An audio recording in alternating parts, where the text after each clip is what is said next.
In the quiet moments before the world wakes up, there's a place where pain meets peace, where every breath feels like a prayer and grief stands still.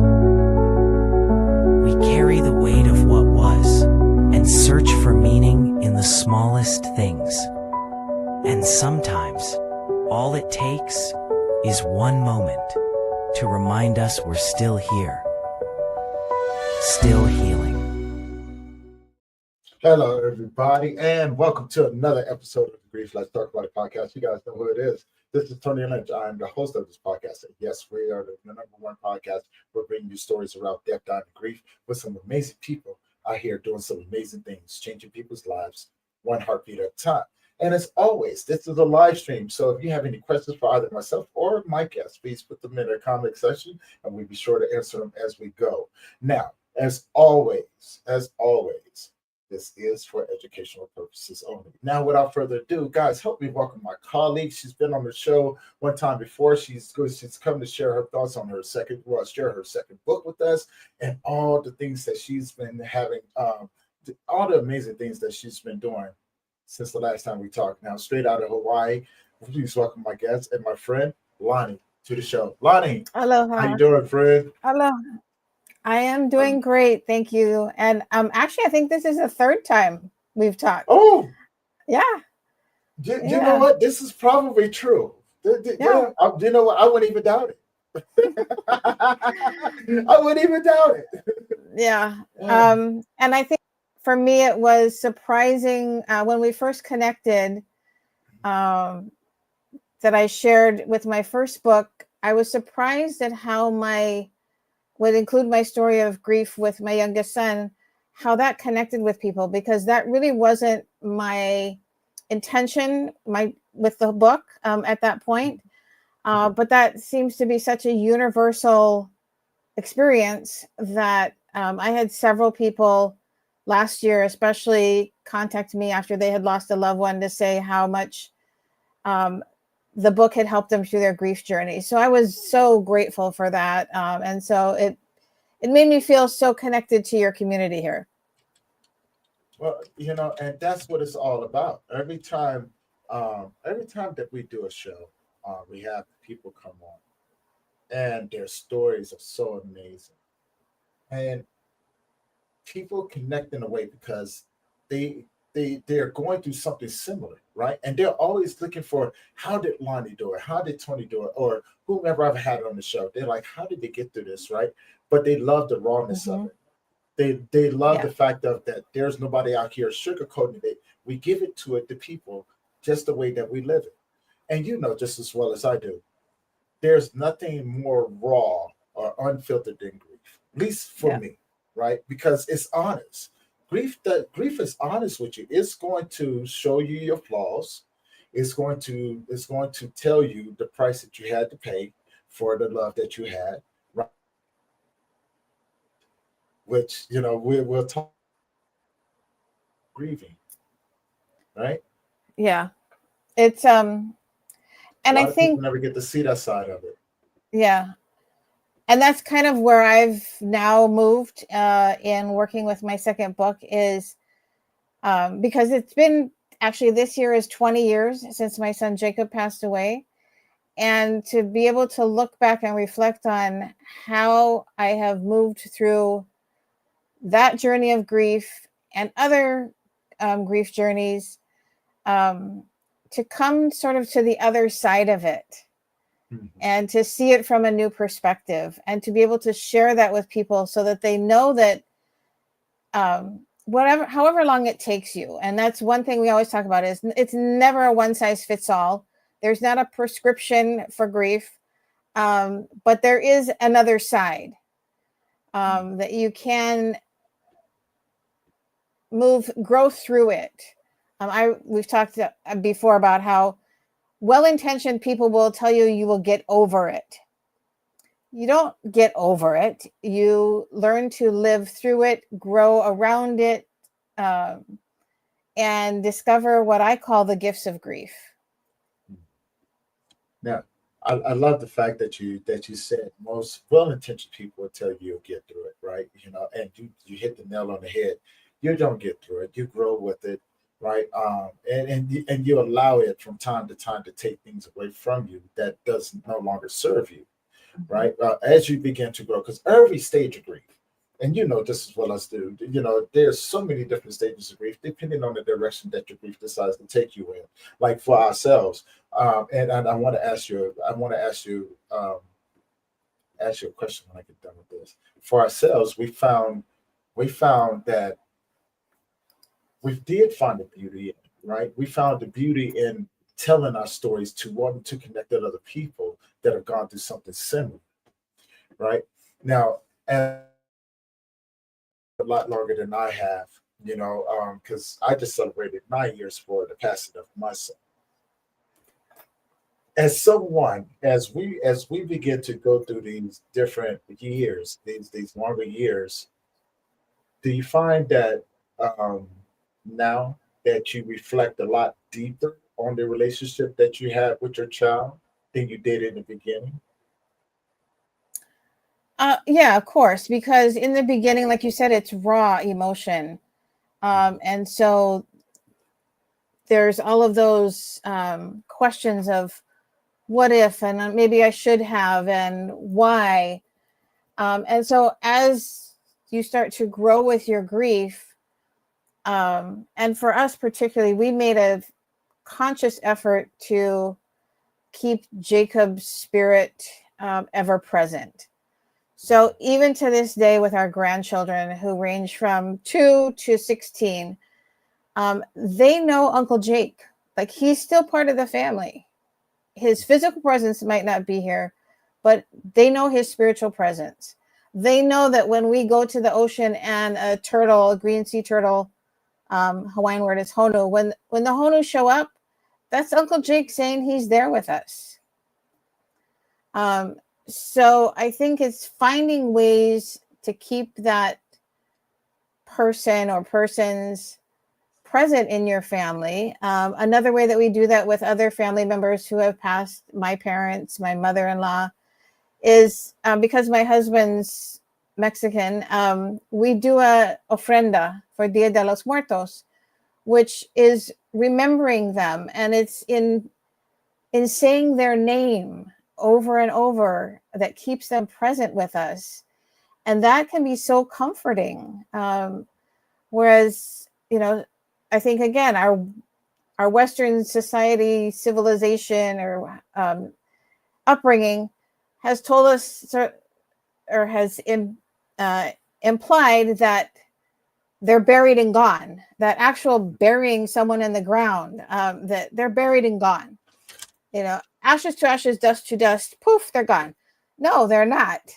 They still remain part of us. And I was reminded today in looking at a post about butterflies that the life cycle of a butterfly, a lot of times we focus on the transformation from the caterpillar to the butterfly. But how does the caterpillar get here in the first place? A piece of that butterfly is left behind to start a new life. So it's just, that when somebody transitions, a piece of them is left with us to start something new. I you know what? I totally believe that as well. And the way I've always looked at it, and again, there's when I say this, I'm only looking at it from the perspective that I've always understood it from. Energy. Energy never goes anywhere, right? It's there to remind you that that person was here, and that person's energy and memory still remains with you. Like, like you may find yourself doing something that you may not normally have done, but subconsciously, that energy is saying, "Oh, I want to do something like this," right? And I Yeah. think it's a fun way of looking at things, like, like to say, "Oh, the ghost was controlling me, make me cook pancakes for the day," or something like that, right? Or the ghost was thirsty. Maybe the ghost wanted some apple juice. I joke like that because it helps me. It helps me not to fall into a depressive state, right? To think that that bond with these individuals is so strong that they still influence me in certain Yeah. ways, even through my day-to-day activities. Yeah. Right. And I think that's one way that we do things subconsciously, not to want to let go of those individuals. But also on the flip side of that, I think when you get to a place of letting go, you can also hold on to that energy to Hmm. give you to help you see the beauty in the journey that Yeah. you've been on. Yeah. Right.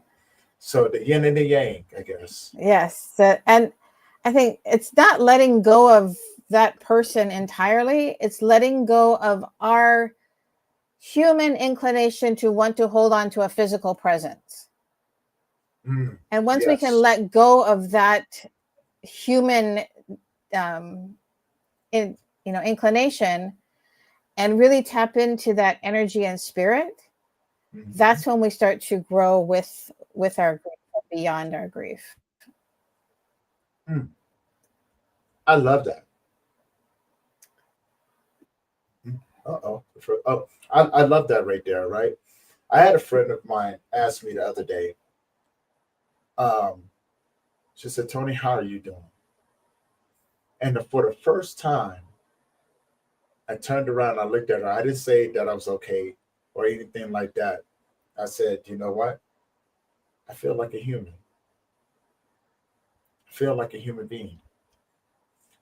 Reason why I did that is because I never wanted to separate myself from anyone else, right? I'm having a human experience right now. So no matter what that looks like, I'm a Yes. human being. One of our Like favorite instead of quotes. putting right, Yeah. not putting labels on things, just say I'm a human being. Yeah. Hmm. Well, it's my favorite quote. We're not human being. We're not human beings having a spirit or trying to have a spiritual experience. We're spiritual beings having a human experience. Mm-hmm. That we come into this world with a divine energy, like we were talking about, that spirit, and then we struggle through having this human experience where we have to experience things like loss and grief. So if we again tap into that spirituality, that presence of spirit, that energy, that can be really supportive in your grief journey. I got a question. This is something I've been exploring for quite some time, and it makes me excited every time I think about this. Right from the time that we begin to embark on this journey of educating people about grief, we realize that I'm there's sorry, a we're breaking up a multitude. little bit. Can you hear me now? Can you hear me?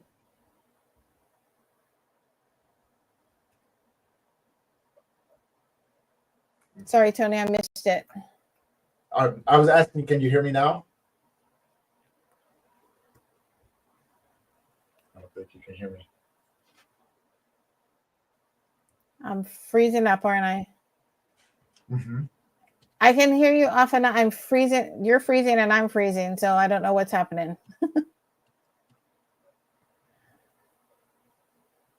Can you hear me?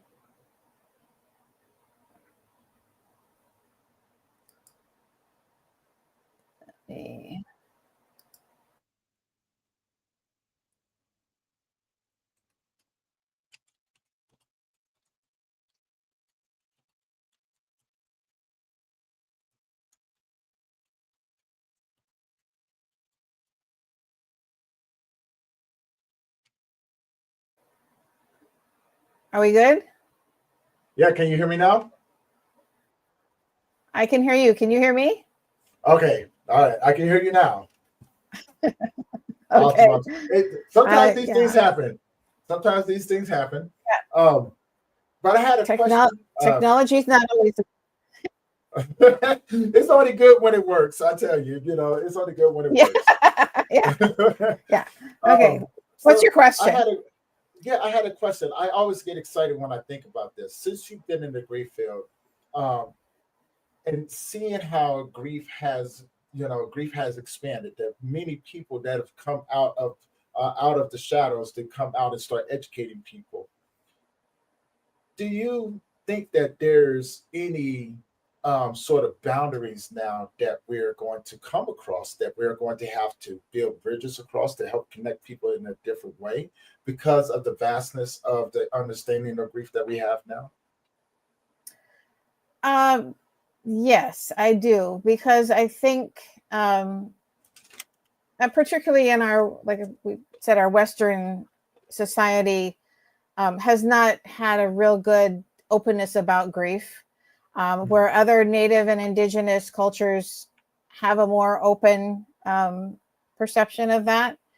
Mm-hmm. So I do think this is a time where, as people are starting to connect more around the topic, starting to see that there's other ways to look at grief, and that we don't have to get stuck into this sort of hole. And if you don't mind, I'd like to read something that kind of expresses where I was in the early stages of grief. Yeah, most definitely. It's something that I wrote in my most intense moment of Jacob's passing. Treading water in a hole, a deep hole at the edge of the ocean. Treading water, waiting for a swell to push or propel you out. You try to find something in the walls to hold on to, just to rest for a little while. Or maybe there's a place where you can get a foothold and start to climb.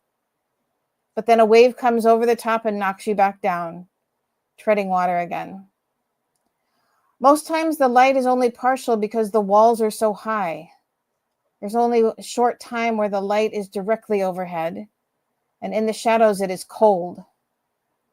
But when the light is overhead, you can feel the warmth on your shoulders, waiting for someone to throw you a rope to help you climb out. It's not that you aren't trying on your own, but sometimes it's just so hard to get started when you know the tides. Take a breath. One day at a time, life goes on. Love that. Yeah, so I think that's, we get overwhelmed in that hole of grief. And now there's people like you and me who are the ones that are throwing down the rope to help people out, to help them climb out of that and see it in a new light. Yeah. Now, writing your second book, let's talk about that. Let's talk about your second book. What inspires you? And what can people expect when they pick up your amazing book and begin to read it and, begin to explore these beautiful gifts that grief does have to offer? And we'll talk a little bit more about those as well. Yeah. Well, my first book was more of a autobiographical look back at not just my grief journey, but my caregiving journey, my life's journey, and how I got to the point of writing a book in the first place. The lessons of self-care that I learned along the way, especially through my grief journey. And so it wasn't shortly after I published the first book that people asked if there was going to be a second book. And I said, oh, I don't know. It took 20 years to get that one out. I don't know if I have that much time to incubate another one. And so I just kind of sat with it a little bit. And in the beginning of 2024, I was reading a book that talked about going beyond the horizon. And that question hit something for me. So I wrote it down. And then, as the universe often does, if we're paying attention, it started feeding me those prompts over and over, like going beyond the horizon. What does that look like? What does that mean? Where am I in that journey? And then last fall, it was shortly after the election that I had several people reach out to me and really express that they were in a process of grief at that point. And there was also something that spoke to me about the place, a certain place that was inspirational that said, this is where you will write the next book. And the title is Beyond the Horizon. And so what was that going to look like? Beyond what? Where was I going? And that's really the concept of the book, is how do we go beyond where we are at whatever point in our life? What's the next step? Where do you want to go? Which direction do you want to go? And then when I got to sort of looking back at how that grief journey had sort of bubbled to the surface in the first book, wanted to take the next step with my readers on, well, where do you go beyond the horizon for your grief? And so one of the quotes that kind of spurred that section of the book was from Anne Lamott in her latest book, Somehow, Thoughts on Love. And she says, people like to say that time heals all wounds, which is very nice, but not entirely true. Time does heal most things to some extent, and love gently tends the parts that still hurt. So how do we tend those parts? What do we do next? And we talked about that, I see gifts of grief. And for me, the gifts that I've come to know are empathy and the ability to hold space for grace for myself and others. So, if someone is going through a grief process, and it doesn't necessarily have to be the death of a person. I had a friend recently who discovered that she had cancer. And it was after losing her daughter to cancer last year. And so that whole grief process just, came to the surface really fast. And she didn't really know what she needed or what to ask for. And so I just told her that I would hold space for grace for her. And that if she ever needed anything, to let me know. The next one was comfort and hope. Again, offering to hold somebody's hand, just be there with them in the process. We don't have to say a lot.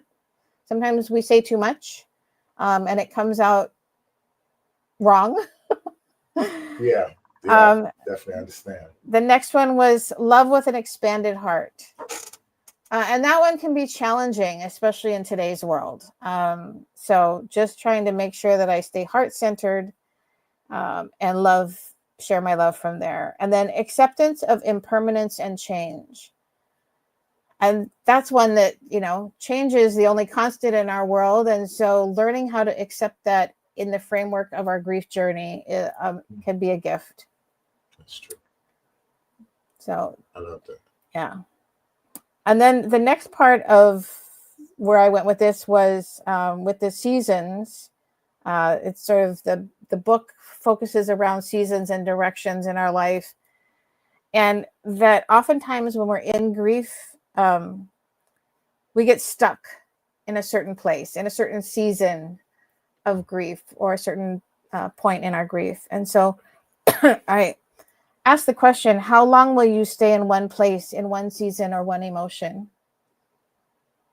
And what I've done with this book is really provide it or create it as a guidebook, a guide to your life journey, which includes grief at many points.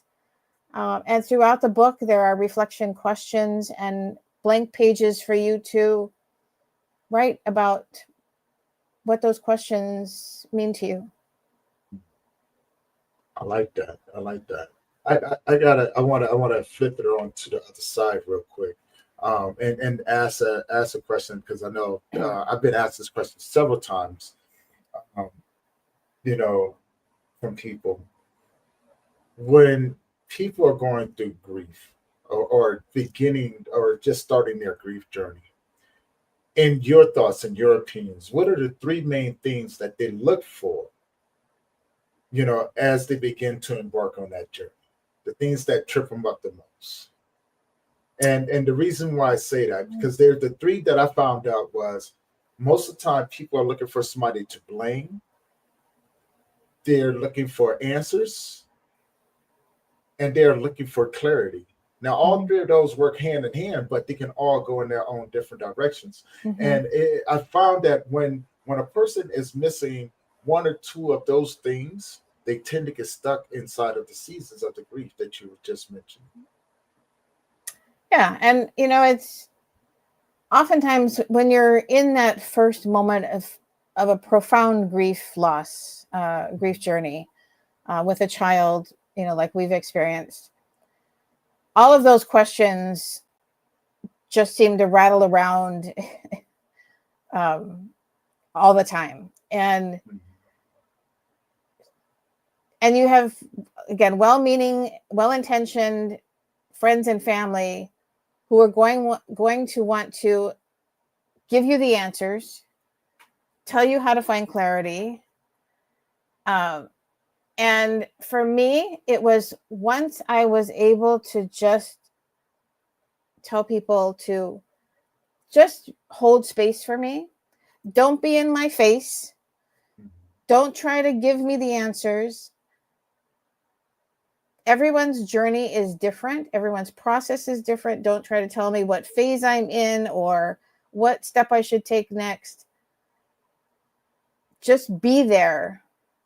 Hold that space. Let me know that you're there. And if I fall or if I trip or if I need your help, I will know that you're the one that's there that I can call.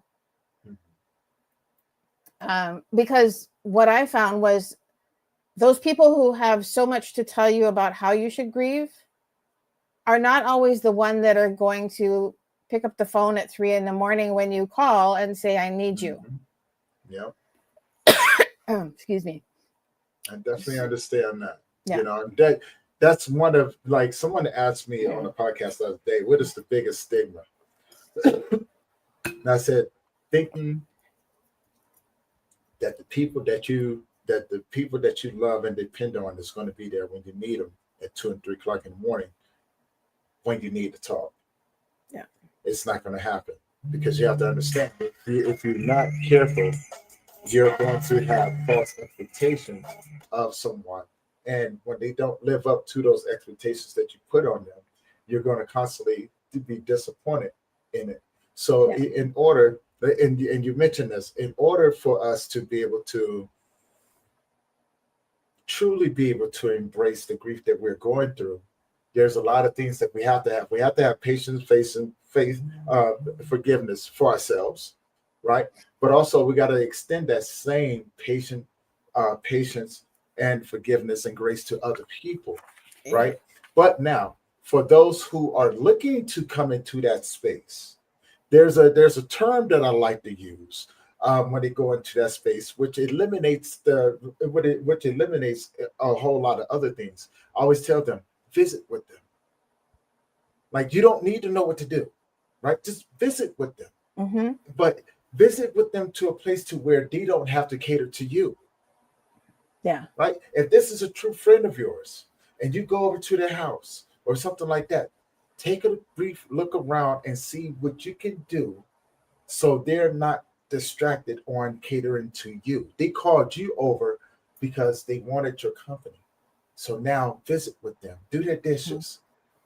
Make sure if they haven't had lunch, throw on some lunch or something. Tell them to turn on a movie or something that you'll be in there to watch that movie with them in it, and things like that. I said, visit with them, truly, truly visit with them. Yeah. And that concept is such a foreign thing in Western society today.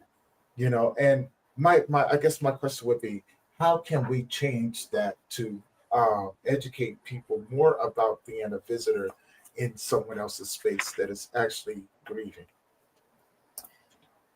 Again, it's just like you and I and others that are coming to the surface to share with people those tactics or those gifts, that learning how to sit with someone while they're grieving and not try to fix them, not try to give them answers. Be the friend that you always were. So if your thing with your friend was going to the movies or going to get coffee, do that. Because their life is upside down, and some of that normalcy is sometimes really comforting. That, I don't want to think about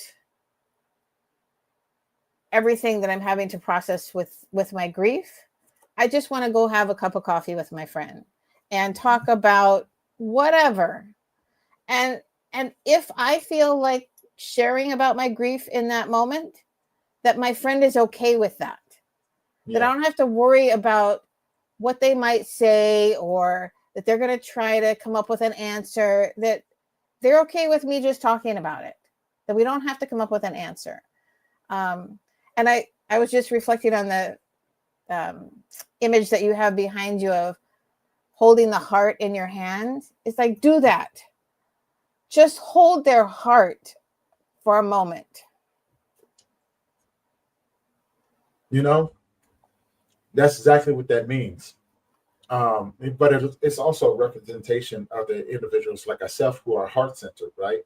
Mm-hmm. What we do, what we sacrifice on a day-to-day basis when we go out here into the world, and we make a conscious choice, a conscious decision to go into these spaces and totally be submissive to what others are going through, right? To hold that space and to take on what they're taking on, because we don't want them to carry it, because we both know what that feels like. And, we often say, I don't wish this on no one. Unfortunately, the ones who are experiencing it's definitely life-changing. Yeah. Right. There was a phrase that I heard when my son passed away. And today it still proves to be true. The phrase went, there are some types of grief that will kill you. That it's almost impossible to survive. And I think, depending on the individual mm-hmm. and what they're experiencing, mm-hmm. that could be the very definition of that. Right? Yeah. So now let's take us and put us in that situation, understanding that concept. If Lani ran across someone going through something that powerful, that deep, that painful, how would you approach them, and how would you adjust to holding that space with them as they're going through this to keep them from going over the edge? Yeah. It's interesting that you bring that up right now, because someone that is dear to me is going through that and kind of on the edge, and not wanting to communicate with family and friends, and so not answering phone calls, doing some minorly self-destructive behavior. But I think it's, so again, and I think people, when they get in that spot, they anticipate people judging them. And now wanting to come in to the rescue and fix it and analyze it. And so my approach right now is to just say, just text, because I know that this person will see the text. They don't have to answer me.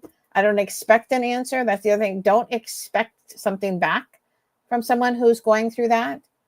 Just let them know that you're there, that you are concerned about them, that you're holding their heart, in your hands, to walk with them, to, that I may not be next to you or down the street, I can be across the country, but know that I'm walking beside you. If you need me to hold your hand, reach out, I'll grab it. But know that if you fall, if you trip and fall, I'll be there to help you back up. I may not have all the answers, but I can help you find answers. So I love that image of holding the heart. It says so much. I want to fast forward. It seems like every time that we have our conversations, it always got something crazy is going on in the world. I think that last time we talked, the election was going on. We saw what the world was going, right? Now we fast forward. Now we fast forward to where we are today. A lot of things have happened. A lot of things have happened. We have we had an uptick in school shootings. Um, the guy Charlie Kirk just was unalived. There was the attack on ICE. Even that too, right? Even with the president deploying troops inside of these cities and states and things like that, calling it we're going to do a cleanup of the game bangers and the drug dealers and things like that. And what we're starting to see right now is that there's a lot of foolishness going on in the world right now, don't you think? Yeah. I don't know if foolishness is the word, but that's a kind word. And I just, it hurts my heart to see how we seem to have lost, especially in our country, our humanity for one another, our kindness. And I think that's one of the things that we can do in this space is remind people of their humanity, that we can't all fix the world. All we can do is have that ripple effect from the one drop that we put in the pond. Yeah. So, and to keep doing that, if you take a jar and you just put it under a faucet that's dripping one drip at a time, eventually it will overflow. But you have to be patient with that. Yeah. And you have to keep putting the drops in. That's true. You have to keep dripping that information, that compassion, that kindness in your space. And so again, that we each have our space in this world, in this grief journey process, in sharing our passions and purpose with the world. And so know your space. I think really to know your why and your purpose, you're able to fill that one jar over and over again. I think we all sometimes try to be too many places all at once. And so we kind of dilute the impact of staying focused on what we have to bring to the world. And so I think in this age of foolishness, for us to keep putting ourselves out there in the space of kindness and care and love and healing.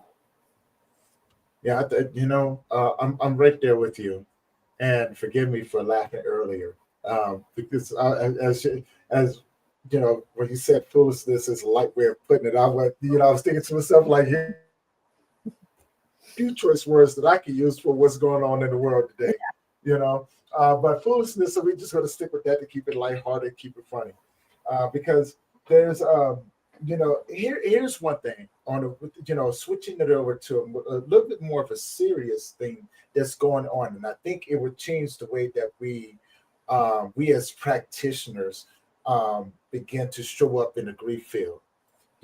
We have the integration of AI now, right? And I've seen the ups and downs on both sides, and the questions that are being asked, and I don't know if there's any right or wrong answers to this, or or things like that. But I do know that there's going to be a challenge in about how we begin to approach these things, right? Because AI grows with the individual who uses it. And I have a buddy of mine who's really integrated into AI, and he will constantly tell you, my AI knows me better than I know myself. And this is, I'm serious. This is like, there are some people who have wholeheartedly embraced and became dependent on AI.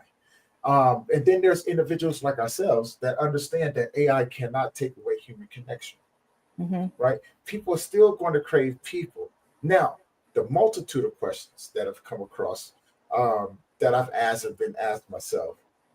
What happens to those individuals who have lost trust in humanity and become dependent on AI? And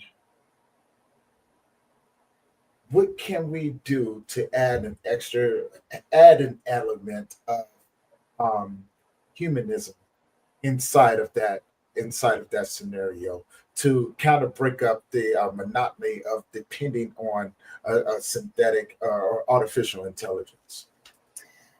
Yeah, I think it's quite interesting how people get very wrapped up in the AI, and like you said, someone thinking that it knows them better than they know themselves. Well, it only knows you to the point that you have put in information. And so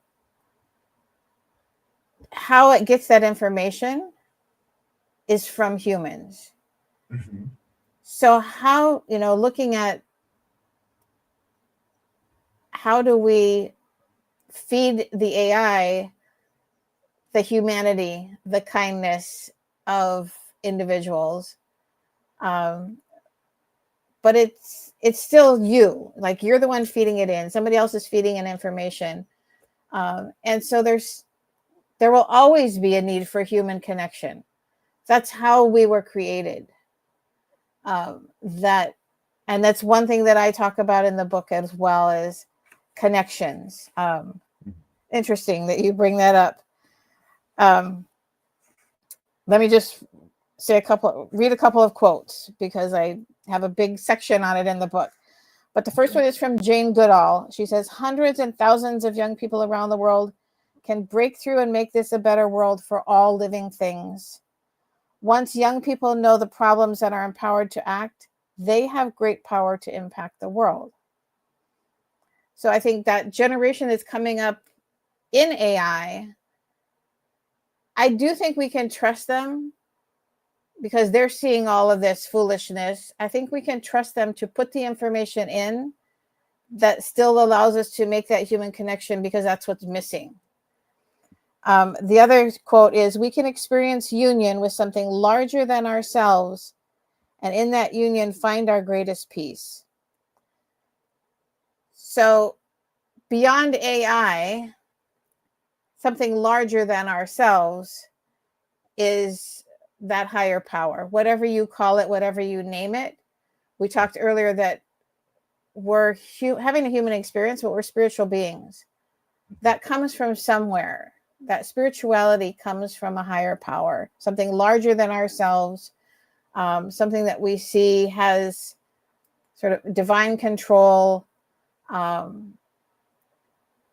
But to trust in that outside of AI, that there's something larger than ourselves, and it's between us as humans that connection is made.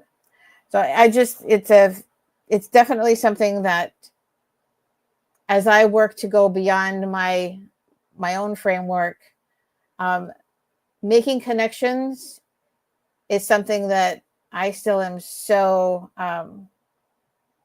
appreciative of and continue to cultivate. And that's why I love doing things like this with you, that these are where the human connections happen. And I think that's why podcasts have taken on such a role in our society, is that somehow, even through technology, we're able to make those human connections. That I might not be sitting in the room with you, but having a conversation like this, where we could be having it over, a cup of coffee at a coffee shop. Exactly. That's what people are longing for, is to hear someone's voice, to make that human connection that you're not going to get from any AI program. That's very true. And I'm glad that you brought that up, because, seeing when I first started, I know you've seen, the evolution of where we are from where we first started to where we are today, right? You got to see a lot of the people come into it. You got to see, when I first got in, now there's, from the time that I get in, I saw the separation, I saw the competition, and I knew right then and there that this was not going to work. There's no way that we're going to be able to do this if we do not figure out how to work together, partnering with people or working with individuals that have some that are doing something similar to you, right? And expanding on their knowledge, combining it with yours, and doing something big out into the world. Creativity versus opportunity, right? Because in my world, creativity often leads to opening up the doors for opportunity, Yeah. right? But being open to receiving people that can add value to what you're doing, and vice versa, and then taking that and going, let's do something that the world's never seen before. Mm-hmm. This is where we get our conferences from. This is where we get our music from. I just did a whole complete soundtrack for an animation that I'm doing, that's based around a graphic novel that I did called The Adventures of Grief Guy, right? And I said, you know what, this is crazy, because now, working with other people, I'm able to create animations, and it's just another way to educate people, give people the tools and things that they need in a way that they can relate to. Not asking people to come to where I am, but doing something that they can look at and go, oh, that's almost similar to what I'm going through. So yeah, I created a whole graphic novel. I created animation. I created a soundtrack. I'm in the process of creating the app. And then I'm also creating a game that's based around all of that as well. Wow. Right. And it's just ways, because this is people are like this. People are either on their phone, or they're on a video game. Yeah. And I said, and I started thinking, I said, you know what? That's the key to it. If people are spending more time on these, why not give the people something that they can relate to, that they're already using on a larger basis? Let's make it fun for people. The grief doesn't have to be sad or things like that. You're going to have those days, but there's other ways of looking at it, and there's we as practitioners have to start thinking outside the box, and that's what I was meaning before, to you in a way to use integrate AI into the work that we do, but in a way to where we're not becoming dependent on it, but we can use it as a way of becoming better educators in this way, right? Relating to the people to the way that they need us to relate to them. And I guess I'm kind of on the flip side, old school, where I believe that putting pen to paper is an intimate connection with ourselves and others. And that's why I created my second book, more as a journal, for those that, and I do journaling workshops as well, to help people be able to express themselves, and not necessarily just writing, although I am an author and a journaler in that way, but to also expand their journal experience to, maybe it is just drawing, maybe it's, you start out doodling, if you're a person that likes to just check off lists, you make lists, whatever it is that connects with you, connects your heart and your mind, that can help you move through and grow through, and go beyond whatever it is that you're experiencing. So in this case, if it's a grief journey, how to journal your way through that. Because for me, that was how I did it. That if I look back at some of the journaling right after Jacob passed away, I was asking all those questions. I was venting. I was angry. I was sad. I was, a range of emotions in a day was every which way. And so journaling helped me process that and connect with myself. So for me, that's on the other side of that AI technology.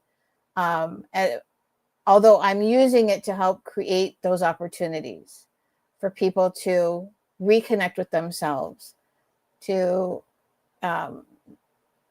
take the lessons of self-care, especially when you're going through a grief journey. That for me, that was critical, that I wasn't going to survive my journey with Jacob through his cancer.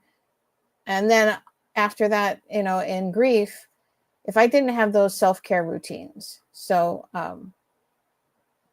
journaling was just how I moved through all of that and continued to do that. Love that. I love that. So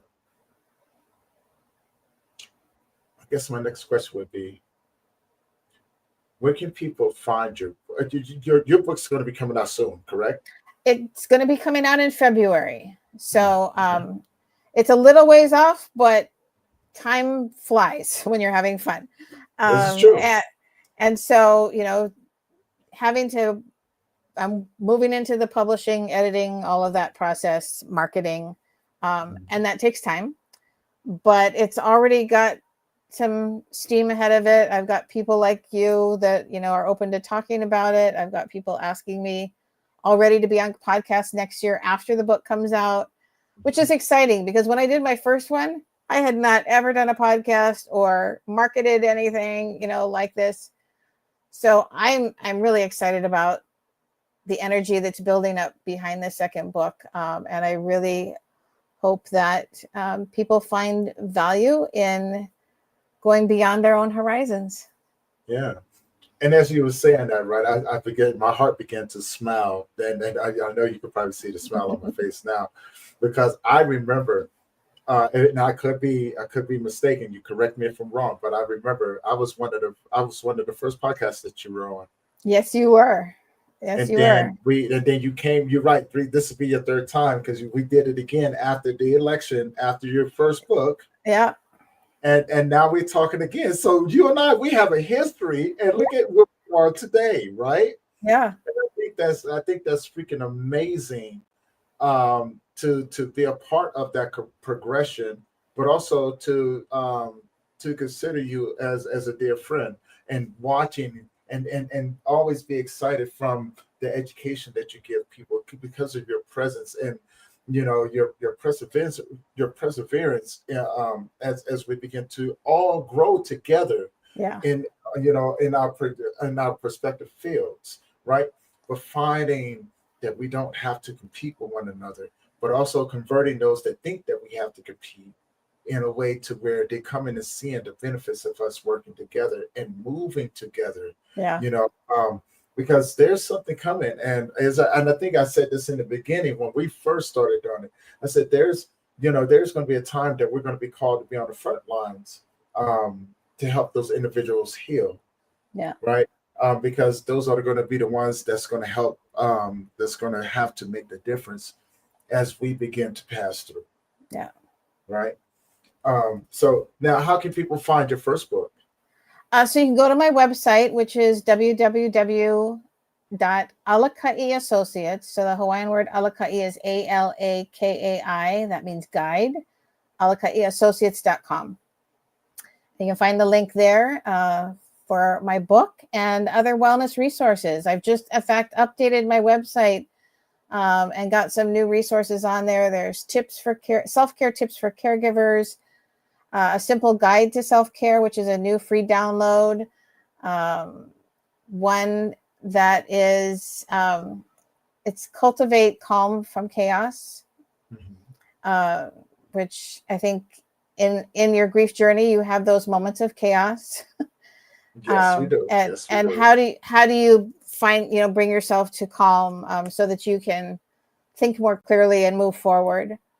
So yeah, I would love for people to explore what I have there. And then if they're interested in a one-to-one 30-minute discovery call, which is free, to kind of do a little health assessment and see where I might be able to help them in their wellness journey.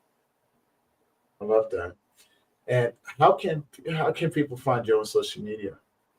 I am on Facebook, both as Lani Almanza and as Alakai Associates.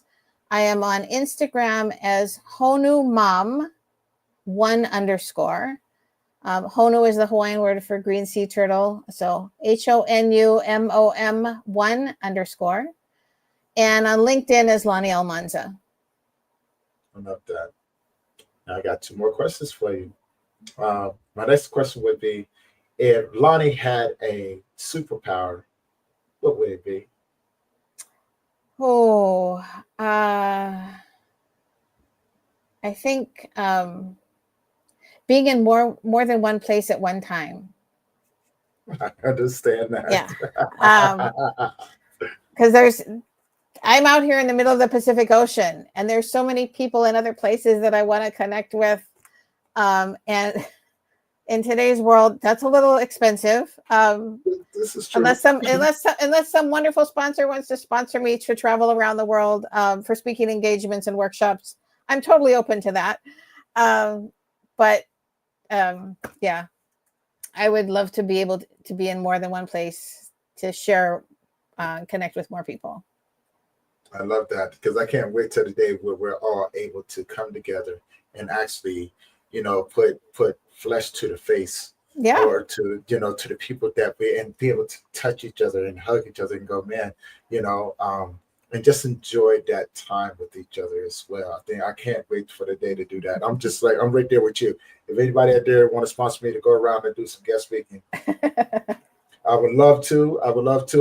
My friend Lani would like to come along with us as well. Yep. Let's talk about, let's make a deal and let's make it happen, because everybody's going to be happy by the time that we get done. Yeah. So now my next question to you, my friend, if you could leave the audience with something, what would you leave them with?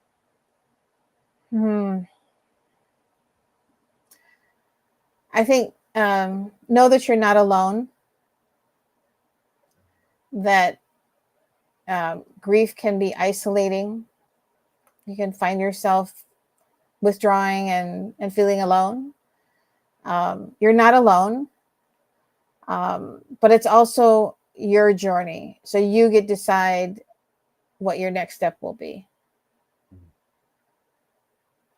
I love that. Everybody, those that's been tuning in, Instagram, Facebook, YouTube. Thank you guys for tuning in today. I want to say again, thank you, my friend, for being on the show. We're gonna continue doing this. This is the third time. We got more in us, and we're gonna keep making it happen, because we got a lot of great. We got next year's Global Grief Conference coming up. The magazine that's out, Grief Talk magazine. We got your book that's out. We have the new animations that I'm putting together that's going to be coming out. Have a whole soundtrack with that. The graphic novel, The Adventures of Grief Guy, is out as well. You guys can go check that out. I'm just releasing the individual chapters, so sit back and enjoy that as well. Lani, you got some support groups coming up too, don't you? Well, I work with a couple of different organizations. So I work with an organization called Give Me a Break, which supports caregivers. And oftentimes caregivers will lose the one they're caring for and be in that grief process. So definitely, if you are caring for someone, check us out. It's Give Me a Break. The website is gab808.org. And we have a retreat coming up. So I help facilitate retreats, wellness retreats. This one is particular for caregivers. And I'm planning for a bunch of things next year. One of them is a retreat, a wellness retreat here. So be on the lookout for more information about that next May.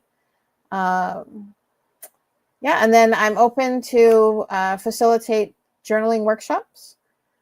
So I can do that in person or online. Just go to my website and send me a contact inquiry, and we'll follow up. Awesome. I love that. For everyone else who have been tuning in, if you guys already know, if you made it this far, thank you. Do me a favor, as it says on the bottom, subscribe, like, comment, share with someone. Maybe these conversations aren't for you right now, but maybe someone who can benefit from the conversation that we have. Please share this along with them. We're trying to reach as many people as we can. And if you do so feel so, go ahead and subscribe. Show that love. And go check out Lani's information and go check her out and support her as well. And as always, guys, this is going to conclude this episode of Grief Let's Talk About It podcast. As always, love bringing these conversations to you guys. And as long as you guys keep allowing me, I'm going to keep doing it. And until the next time, guys, I love you. Thank you for your support. And we're going to see you guys in the next one. Lani, thank you again for being on the show. All right. And Aloha. can't wait till we do it again. Aloha, Yeah. my friend. Aloha. Aloha. All right. See you guys in the next one.